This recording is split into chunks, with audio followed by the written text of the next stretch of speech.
had no car, I had no license, I had no other friends. So this guy was like my lifeline. He was like my connection to the outside world.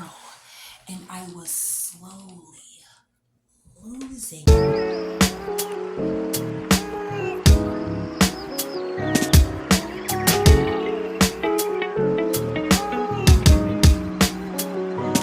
people that we worked at, that we running out of space. In Jamaica, they call it white squall.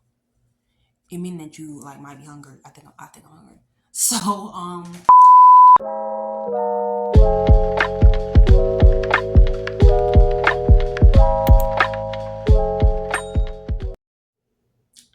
what's up, guys? What's up, y'all? Welcome back to my channel. I am back with another story time testimony type video, and I hope that this story touches somebody. I hope that this impact somebody's life. That's all this is really about. I'm a firm believer that we don't go through what we go through for ourselves. We also go through it for other people, and we also go through it so people can learn from it, so we can learn from it, and so other people don't make our mistakes, but also so we can inspire others, because God's goodness is real, and sometimes somebody just needs to hear it and be reminded that God is good and his mercy endureth forever, and that he can bring you through and out of anything. So this might not have been your situation, but God is real and God is true. And if my situation is, small compared to that's your situation, just know, like, he brought me out of this that I felt so low in and so down in. He can bring you out of whatever it is that you're going through that you feel like, super low. We're going to start, of course, with the verse of the day. So the verse of the day comes from Romans 8:28, and it goes a little something like this. And we know that in all things God works for the good of those who love him, who have been called according to his purpose. So a lot of people would know it as, and we know that all things work together for the good of those who love God, right? A lot of people know that verse. Of course, we got to give God all the glory, all the praise, because he's the reason that we're here, well, that I'm here. I don't know what you believe, but he's the reason I'm here.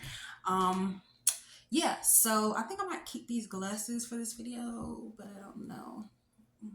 I was gonna change my wig, but so this one lays down better, so we're just gonna keep this wig off. And it's crazy because I recorded this video earlier, and then I noticed that like I had a boogie because I was crying, and I didn't notice it because of the light, the ring light or whatever. So I didn't notice it until I watched the video back. So, child, I'm learning on this process of like, go check the mirror before every time you start, especially when I wear glasses, and sometimes you can't see everything when you wear glasses. So I will be checking a little bit. Thanks. Okay. Thank you. This story time basically picks up where the last one left off. Where I got my I got my license. So as you can see by the title, this is called like, me being almost 30, not having any friends, not having a life, not having anything. And some people, a lot of people on YouTube are like, oh, not having friends is fine, not having friends, but baby, me, I need some friends. I need somebody in my life. Like, I need some support. I need somebody to be there for me, because life was not meant to be lived alone. And I realized that. So, yeah. Last story time, I talked about having a little boyfriend. I love saying that, little boy, I love boyfriend. But before we get there, let's take it all the way back to college. So after I graduated college, I graduated in December, and my school did not have a December graduation. They only had a May graduation. So I had to not be in school for for however many months, those 4 or 5 months or whatever, I wasn't in school. So I was so happy to be out of school. Like, I was laying in my bed, I was watching TV, I was catching up on all my shows, because honey, I was working. So I was working 2 jobs in school, full load of classes, and an internship. So, honey, when that year was over, I was tired. So I stayed in bed a lot, and I was home a lot. And at that time, all of my friends were still in school. Even my sister was still in school. So I was the only one that wasn't in school. So I really didn't have anybody to talk to. I really didn't have anybody to hang out with. Sometimes I would go to campus and I would hang out with them. But a lot of times, I just stayed home and watched TV. So after that period of time, I decided that I wanted to, after graduation, like I graduated in May, I decided I want to go to grad school. So I went through the whole grad school process or whatever, GREs. And, I had a coin like that.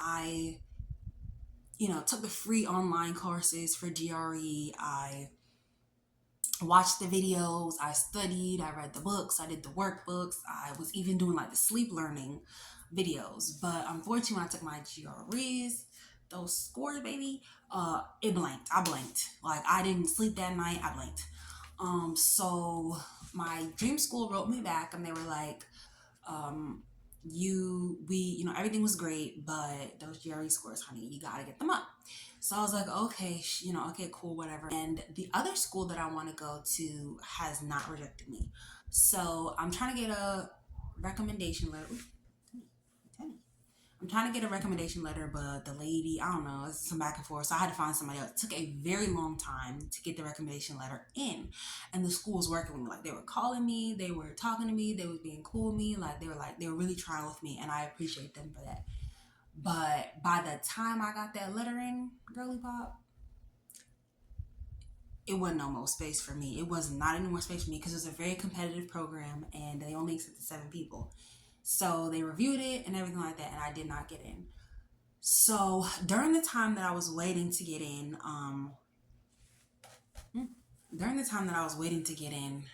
big girl, I was like volunteering at this school that I did my internship at, and I was really like trying with life.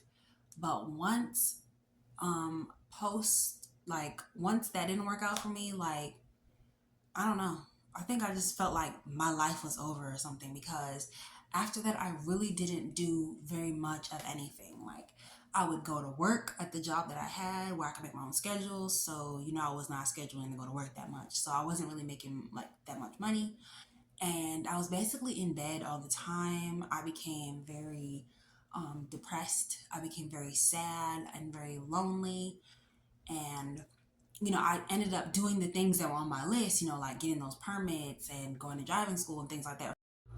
At this point, I'm very lonely and I'm practicing escapism, watching TV, rotting away in my bed, not even realizing that's what I'm doing, but just rotting away in my bed, trying to escape my reality, trying not to face my reality by just watching TV and getting lost in the fantasy world instead of the reality of what I was going through. For the most part, I wasn't really interacting with the world or society or really taking life seriously or doing anything with the degree that I had just earned. So some time goes by and it's a different year now. And I start hanging out with my friends, because at this point I wasn't really hanging out with my friends, wasn't really seeing my friends, kind of was just in the house all the time. And I started hanging out with my friends. So I had this one and friend and she had another friend that she introduced me to, and my sister was also friends with this girl. So we all just kind of like became friends and started being friends or whatever. And we started hanging out. Like we started going out like every weekend. Like we were going out to eat. We were out to eat all the time. Like we were having a good time. And I had started to get older. You started to get to your mid-20s, your later 20s, and you're like, okay, I need to start doing something. And then the panini press happened. So after that, I was inside. And I kind of just went back to just laying in bed watching TV, laying in bed watching TV, laying in bed watching TV. After that, I was just content to be like how it was. So 2020 goes by, whole 2020 goes by, 2021 goes by, starts, and I actually end up reconnecting with an old friend. By this time, I'm not even talking to my friends anymore. Like the friends that I made or the friends that I had, like I'm not even talking to them anymore. And I kind of have fell out with all my like really good friends because I thought they weren't being good friends to me, but it was really that I don't think I particularly knew what a good friend was. So I like was like, all right, all y'all out of my life, y'all ain't good friends, blah blah. You know, it's during that it ain't nothing to cut that off phase. So I was cutting everybody off. I was walking around this joint like Edward Scissorhands, snip snip ho, you know. So I was cutting everybody off, and I got back in contact with an old friend. It was a male friend that I was friends with, and that's gonna be a whole nother story. I'm gonna tell that story um, later on in the year, child. That was too much. But anyway, we end up getting a relationship, and let me check, girl, because you always gotta check. We end up getting into a relationship, and should I put this clip in my hair? I don't know. I don't know. So we end up getting into a relationship or whatever, and um, like we're so close, and we're talking on the phone. Like I'm talking to him on my breaks. I'm talking to because this at this point I have a hybrid job, like work from home, work from there. So I'm in and out, and like I'm talking to him on my breaks. I'm talking to him on um the night before I go to sleep, talking to him, and we're texting all day, like, oh, we're in love. And like, you know, time goes by, we're going on dates, we're planning to like he's talking about getting married, he's saying like he about to go into the military or something like that. And something like that. And we're gonna move to Texas and blah blah blah. And all these plans, but there becomes a time when I think I wasn't working. Oh yeah, there was like a small window of time where I wasn't working because you work for a certain amount of time. This time while you work for a certain amount of time. That's kind of like how it was. So I wasn't working. So I had some time to like notice some inconsistencies and things. So I was like, he not really calling like that. He not really texting like that. Like I don't feel like a priority here. And I talked to him about it, and I was just like, okay, whatever. I'm done. Like I'm not going back and forth with you. Like I said what I said. I'm done. So I broke up with him, but even though I broke up with him, I was actually still very depressed because I was back to work and I was working from home, and I had nobody to call on my breaks. I had nobody to text throughout the day. I had nobody to talk to. I had nobody to take me out and go on dates because remember, I was in the house all of the time. And so I had nobody to dates, take me out of the house, get me out of the house, get me going somewhere because I wasn't going anywhere. I had no car, I had no license, I had no other friends. So this guy was like my lifeline. He was like my connection to the outside world, and I was slowly losing it. You know, so I had a lot of time to think, and so when we broke up, I was so depressed. Like I would work from home, right? So I would be on the computer, you know, on the Zoom, whatever, working from home. As soon as it was done, I would close that computer down and literally just lay in bed and just lay there. I would lay there for hours and hours, just there, just crying, just thinking, just crying, just thinking. I was reading all these relationship memes, and I would just be scrolling endlessly and mindlessly. Like I, it was nothing. Like it was, and then the next day I would go to sleep. I would dread the next day. I would literally dread the next day. I barely was eating. I was yeah, I was barely eating, and I would dread the next day. So let me see something. Oh, it's a fly. I would dread the next day. And so the next day would come, and I would wake up like 10 minutes before I was supposed to start work. I wake up, brush my teeth, wash my face, change my shirt, lay my edges, and do what I had to do. It'll be done. I will close that computer screen, lay right back down. Before bed, I would drag myself and go take a shower. And after my shower, I was right back in that bed sleeping. And to the next day, I did the same thing. So I'm every day, work's over, slam the computer down, lay there, stare into space, take a shower, go to sleep. Next day, wake up, put my edges, change my shirt, like, you know, like change out my sleep shirt. And that would be it. That would be it. That would be my day. That would be my life. That would be everything. And I was like, I was crying so much. I was grieving so deeply. Shout out to Kehlani in that song, Grieving. But I was grieving so deeply, and I was like, what am I really grieving? Like, this dude wasn't really doing nothing for me. He really wasn't a good boyfriend. Like, what am I? And that's why I left him. That it was a whole bunch of stuff, but like, you can't even do the small stuff. Like, what's up with you? So I ended up like just breaking up with him, and I was like, what am I grieving? What did I lose? So I started to think, and I realized that this person was connected to a lot of my past. Like, they were one of the few people that I still talk to from like my younger years. So I knew them, so they were the connection to my youth and my high school years and college years and all that stuff. So I realized I was losing that part of myself. And I was also losing the future that I thought I would have. I thought, like, okay, I'm done dating. I found the one. Like, we're going to be together. Even though it wasn't that good. I don't know. Just maybe because he wanted to get married and I already knew him. I don't know. It's like having no car and no license, no job, no friends. Had me like settling for less, So, because I didn't have a life of my own, like no hobbies. It didn't have to be him. It could have been any other seemingly nice boy. That's why it's always good to have who was, treating me right, or not even, well, taking me out on dates. And that's why you have to have a life of your own, hobbies, self-esteem, confidence, self-love, a community. So, so, so important. Your significant other cannot be your all.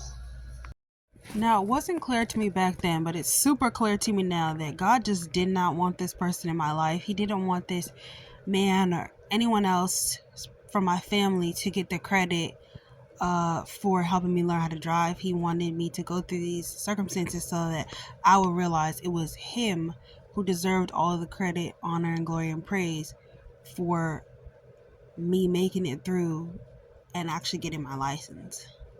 I ended up on that call because I was so distraught. I ended up in my sister's room every week listening to her virtual meetings that she would have with the church that she joined. She joined the church online in the Panini Press. And I was listening to her class every week to the point where I was waking her up, like, wake up. It's time for class. It's time for class. Wake up, wake up. And I was, watching that class, part of that class, in that class. But nobody knew because I never spoke. I never said anything. I just sat there listening from the side. And my sister would usually always have her camera off because she just woke up. And so I would listen. So one week, or like I said, the last week of the class, I think I said this in my last video, but the last week of the class, they were like, does anybody have anything to say? Does anybody have anything to say? Does anybody have a testimony to share? Anybody have a praise report? Anybody have a bad bad news, good news, anything? Last day. This is one of our last classes. So at that time, I felt the Holy Spirit on me so heavy, like he was just like, you could feel it, like so much, like just moving me to say something. And so it became too much. I was overwhelmed, so overwhelmed by the Holy Spirit. And I ended up unmuting the mic, and I was like, hello, I have a testimony to share and like a praise report. And everybody's like, oh my God, Jessica, it's so good to hear from you, because that whole semester of the class that she was in, like, she never spoke. So I was like, oh, actually, this isn't Jessica. This is her sister, Janice. And so they were like, oh, okay. We didn't even know Jessica had a sister. So I ended up sharing my testimony about learning to drive and how I failed like 7 times and all that, and the struggle that I went through. And so the lady like related to me, and we became close. So a few weeks later, like I said, she was praying over me and everything. And a few weeks later, she called and she was like, I was praying about this and I want to know if you would like to run a group with me as my co-teacher. Like, we can teach this class together. And I'm like, me, a co-teacher? Me, like, speaking in front of all these people? Me, who's shy and doesn't do stuff like that? So she's like, yeah, can you do this?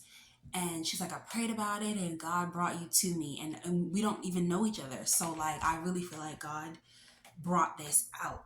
So I end up saying yes. I prayed about it and I was like, you know what? Yes, I'll do it. So she asked me about it like some time in advance. So I had some time to prepare. I had some time to like mentally get myself there.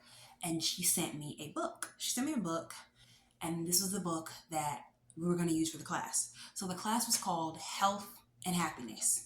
And at that time, I was depressed and not eating. So I was unhealthy and depressed.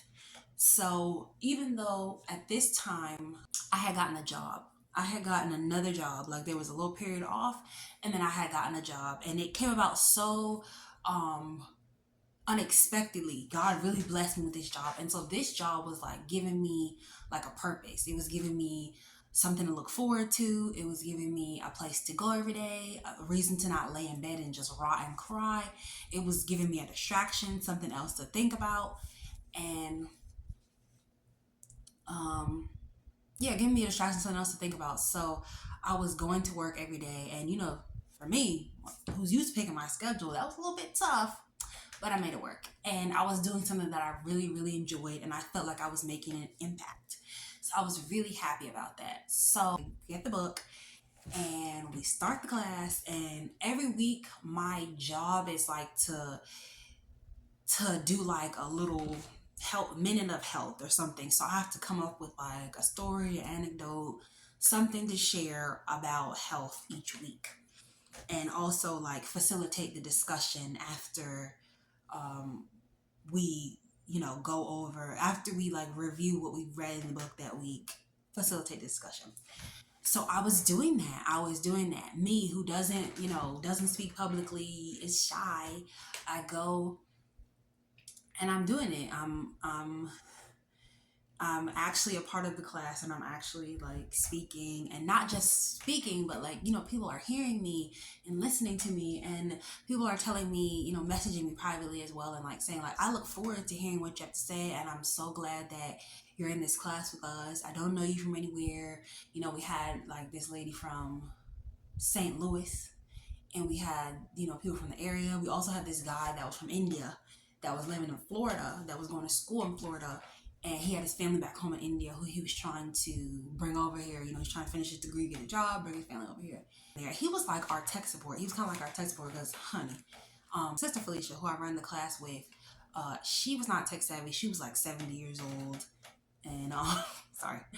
And shout out to Oprah, I love old people, but she was like 70, and then I was never tech savvy, so I didn't know what to do. So he was like our tech support. He was like our third like co-teacher within this group. Like I said, I'm learning about health, and we had this thing called New Start. So New Start is nutrition, exercise, water, sunlight, temperance, which is patience, air, rest, and trust in God. So we did those 8 things, and we came back and also reported on how that went for the week. So they were kind of like accountability partners for me, because I was barely eating. I was dropping a lot of weight. I kind of got a little thickness in the relationship, but I lost all that by like 3 weeks after the breakup. So I was thin, wasn't really eating like that. I wasn't eating healthy. I was bringing whatever I could for lunch, because I would just throw something together and just bring it for lunch. I wasn't cooking. I would just throw together like a little sandwich. So I wasn't eating well, and I wasn't taking care of myself. So this health and happiness class was not just good for like, my mental health, but it was good for my physical health as well. So this class was about like, the connection between the mind and the body, and how feeding your body right can help your mind, how feeding your mind with good information can help your body, staying happy, and how the two are connected, like your mental health and your physical health, and also your spiritual health. So how the 3 things are connected. So this group also helped me grow spiritually, because at this time I was not really going to church like that. Like, I was not really an active church member. I had left my church, wasn't in church. So look at it. I was not in church. I was depressed. I had no friends. I had no life. I had no car. I had no license. I was like in the pits, right? And so this class gave me, more of a purpose, as well as the job did. And then I had another job, a job that I've been working for years at this other organization that I was working with. We didn't have a building, so we would like rent out a space for to work in. And then eventually we got a building with another, like we joined with another group and got a building. So it was already their building, but the owner had ended up turning it over to the bosses, and so it became our building. And we got a building at the place we rented. Everybody there was like, it was a religious type of organization as well, and these people were not nice. These people were not nice. Like, they didn't really talk to anybody. They weren't really kind. They weren't like loving or embrace others. They kind of just, hey, actually no, they mostly ignored people they didn't know. They only talked to people that they really knew for years, and so they kind of ignored everybody else. So I thought it was just me, but years later I talked to this girl and she was like, yeah, I was there too, but like they weren't very kind. Like, people were ignoring me for years, so I just didn't really want to be there anymore. So we got a building, and before we got a building, the people from the other building used to come over and like visit, talk to us, hang out with us. And I met this guy who was really, really nice and funny. Right? He was one of the only people from that like building that I would talk to. So there were in the panini press. I worked from home. I was fine, and then after everything with my breakup and stuff like that, and they opened the building, I was hesitant to go, but I decided to go. I had this church and this woman praying for me, and I felt like maybe I could, right? So I go in the building, and it is a complete 180. Like, everybody from that building is so nice. They're so kind. They're so loving. They were so happy to see me.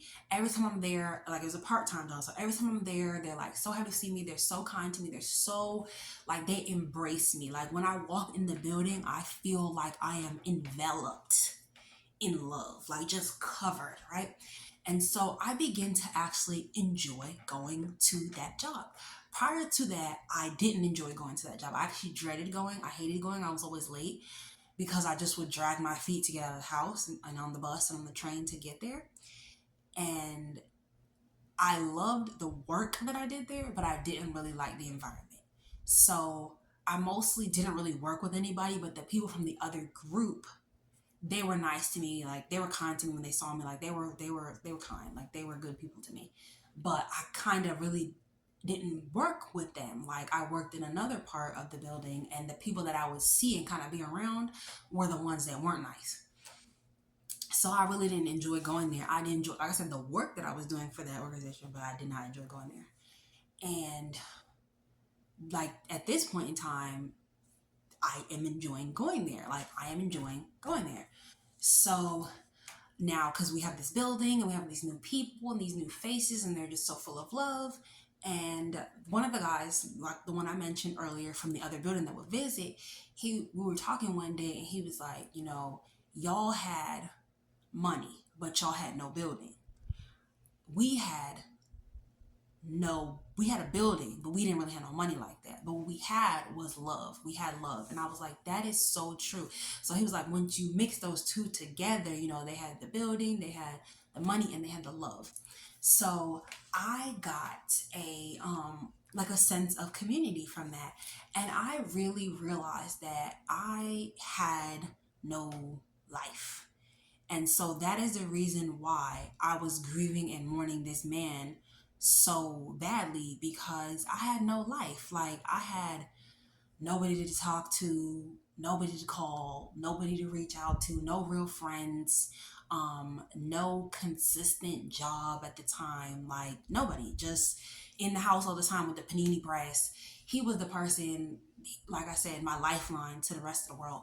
So at this point, I start going to sip and paints at the church. They start having like these little sip and paints on Saturday afternoons, and I start going to those, and I make that a part of like my routine.